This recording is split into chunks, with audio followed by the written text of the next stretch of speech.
In this video, we're going to make more progress on planking the inside hulls, and I need to get these hulls planked up enough so that we can start doing some fiberglassing on the inside of the hulls. So I'm going to show you the progress so far on additional planking on these hulls.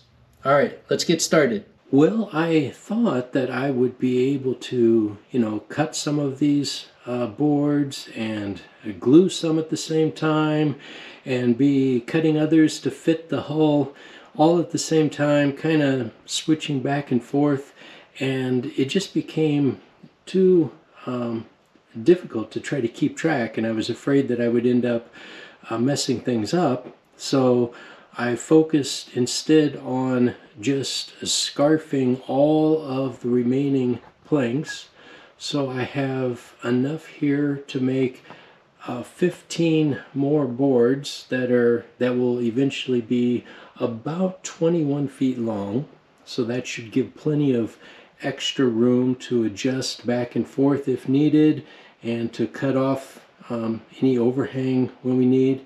So 15 new boards plus the 3 that I created at first, that will give 18 full-length boards.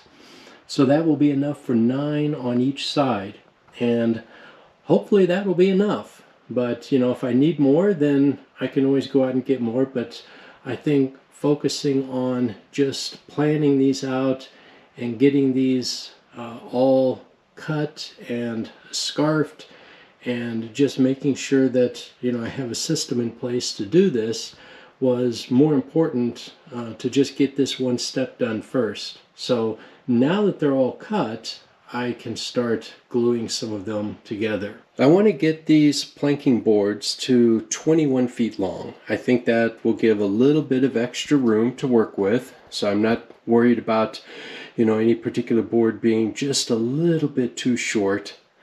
So getting it to 21 feet, how am I going to do that? So the way I've got this organized is this stack of boards right here is mostly 10-foot long boards that have been scarfed on both ends. So down at this end and down at that end.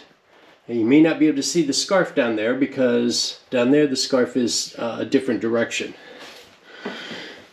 And this pile of boards is a match of mostly boards that will total about 11 feet. You see there's some variation here, but you can see that if this is 10 foot, most of these go out another foot. And the way I did that is I took a 10-foot board, cut it down a little bit at various lengths, and I'm planning to add another board to the end to bring it out to 10 feet. So let's say I cut a foot off of the 10-foot board, then I would have a 2-foot board right here to give 11 feet. And then you take this plus this, so 11 feet plus 10 feet, and you get 21 feet. So you might wonder, well, why is there one that's really long out there? So as I was doing this planning, I realized that I was going to be one board short. So I went to the local hardware store that I used to, that has a really good selection of this Western red cedar, and this time I didn't bring my truck, I brought my car. So the most I could fit in the car is an 8-foot board. So I got 2 8-foot boards. So in this pile here is one board that is only 8 feet long. So that will match up with that really long one there. So in the end we'll still get 21 feet.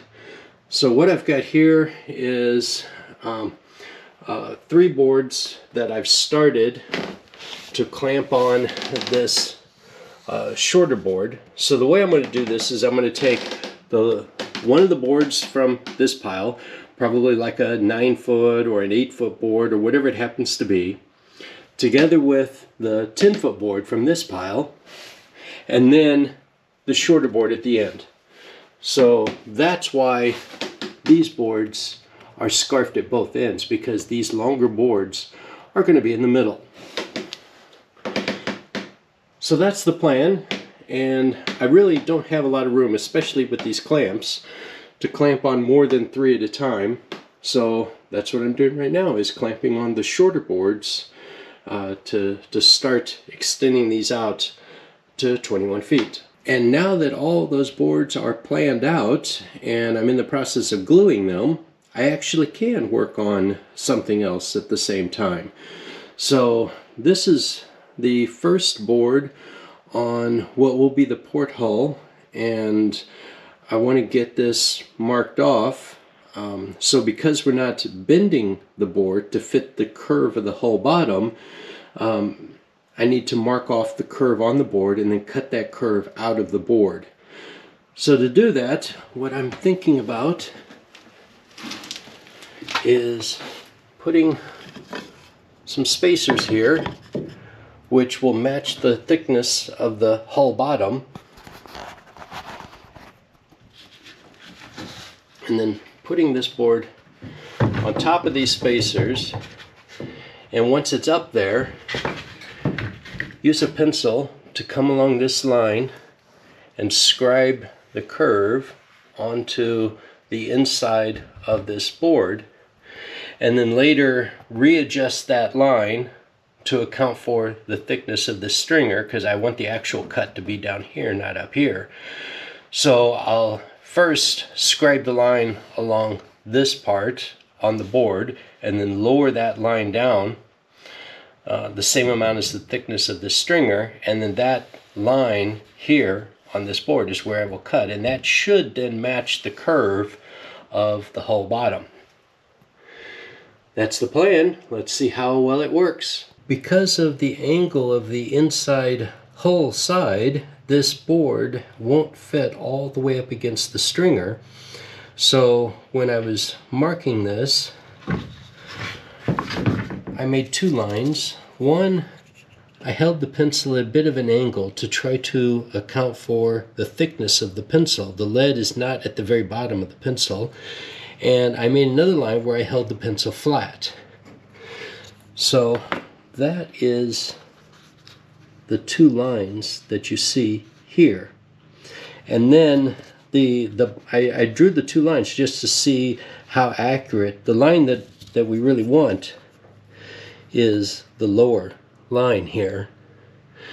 So once I had that, and it looked fairly accurate with the line here where I held the pencil flat, then I just used this board, which is the same height here as the stringer, and placed that along there, and then drew the actual line that will be cut along here. So this is the line that I will cut out with the jigsaw. I think this fits pretty good. So I've just clamped it on right now to dry fit it and see how it fits.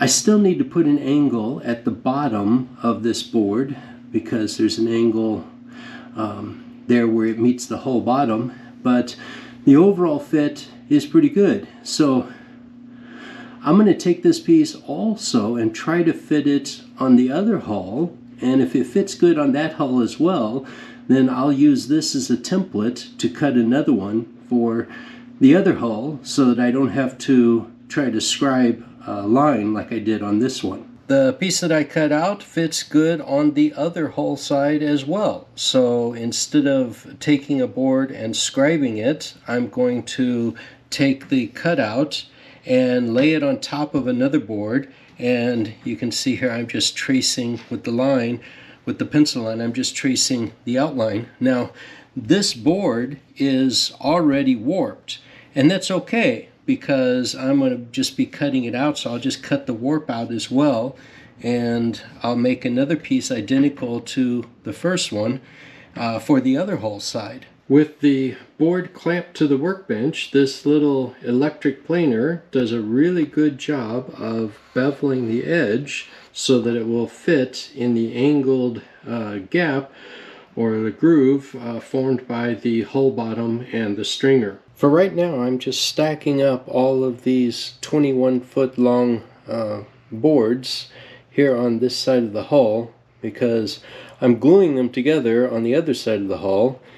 and they're kind of long. They need to sit at an angle to fit in my garage, so they go over here for right now. The first piece of side planking, the inner side planking, is epoxied in place right now. This is the piece that was cut to fit the curve of the whole bottom, and it gently curves along the inside hull there, and this is what it looks like on the inside. There's a gap that's been filled with some thickened epoxy when I glued it in place, and there are no fillets yet. I'll add those later. So the idea is I want to get at least a few pieces of the inner planking and then start putting some fiberglass on the whole bottom. That way I don't have to reach down from all the way up here. I don't have to reach down inside here to try to get to that whole bottom to do some initial fiberglassing. So once I get this up a bit, then I'll be putting some fiberglass down inside the hull. This is the next piece of the hull planking, and this is on the starboard hull. So this piece I cut based on the first one that was cut to the curve of the hull. I used that as a template to cut this one out, and then I just clamped it on and epoxied it in place just like the other hull. And you can see that in order to clamp this on, I put these little blocks here to give the clamp some better grip on the board there, so it doesn't slip off. These clamps were a bit I guess prone to slipping as well, and for this one I put another little block underneath there to give it a better angle. But this one has already cured. It has a very similar gap there that's been filled in with the thickened epoxy. Again, no fillets yet, and now I will be just adding on to this and building this up to at least a few boards high before starting to do any fiberglassing inside the hulls. I'm on the port side and I'm getting ready to put down the next piece of planking, and I've got it clamped on, just dry fitting onto the first piece. And up here at the bow, because this first piece was so thin, it is actually bent down. And instead of trying to really force this one to bend to fit this shape, I'm going to fill this in with just a piece of scrap cutoff, and I'll bend this down just a little bit. So all I'm going to do is just trim off a little bit at the bottom here, bend this down just a little bit, and then fill in that gap with another piece of wood. And here at the rear of the boat, for the same piece of planking, it matches much better back here. So in other words, it's sitting on this first piece quite level all the way along. So all I need to do is mark it and cut it off so that it will fit this additional curvature here that extends past where the first piece went. So the way I'm doing that is I've got it clamped up for right now, and I just took a pencil and just kind of shaved off one end so that I could get the lead closer to the surface. And I'm just going along inside here and marking along as best I can. So I've already made the mark, but this is how I did it. And then I'll just take this out and cut that off, and hopefully it will fit quite good. Now my line is not very stable. My hands are quite shaky, so trying to get that line in there, it's going to be kind of a wiggly line, and I'll just straighten that out as best I can before I cut it. So here's my line, or squiggle, it would probably better be called. I mean, look how I started out here. The pencil was just all over the place. So this is what it's like to try to build a boat with essential trimmers.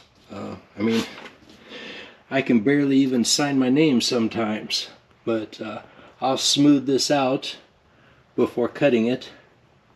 Down here also, the pencil is just all over the place. I like the look of this one after it's been trimmed, and it's still being dry fit in place. Here's what it looks like at the bow, and you can see the little gap that I was talking about there, and I'll just fill that in with a piece of scrap wood.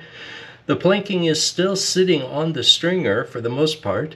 It's just a little tiny gap there that needs to be filled in. And here's what it looks like at the aft end. So it is mostly following the curve pretty good. I started to get a little bit of a gap here at the end, and I'll clamp that down just a little bit, leave a little bit of a gap, and I'm gonna call it just like that. Alright, I'm going to end this video right about here with one last piece of advice. Sometimes you just have to work with the piece of wood that you have, and you've seen me before work around warped pieces of boards by cutting curves out of them. And in this case, I'm going to work with the glue joint that I have. So when I was building up this piece here at 21 feet long, the final glue joint at the end is at a bit of an awkward angle. Let's see if I can get a close-up of it.